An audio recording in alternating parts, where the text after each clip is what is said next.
అసలు మా ఊరు చెరువు దగ్గరికి వచ్చింది. చెరువు సూపర్ నిండిపోయిందంతా, మాస్తు చాలా పెద్దగా ఉంటుంది, విశాలంగా.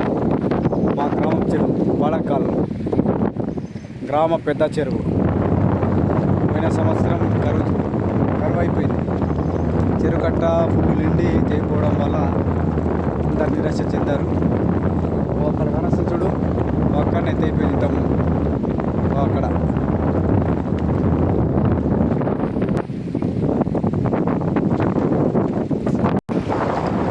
ఇదే ప్రాంతం పోయిన సంవత్సరం చెరువు కట్ట తెగిపోయింది. ఇక్కడ నుంచి పడితే అక్కడి వరకు ఇదే ప్రాంతం.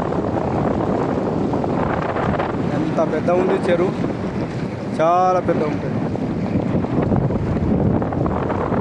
నైస్. చెరువు తెగిపోవడం వల్ల పాపం కొందరి పొలాలు చిన్న కుంటత్తిగా తయారైపోయింది. పాపం నష్టం వాళ్ళకు. ఇవంతా ఇక్కడ ఎకరాలు ఉంటుంది ఈ చెరువు కింది ప్రాంతం. ఆయా ఇదంతా ఆయా చెరువు కింద ఆయా.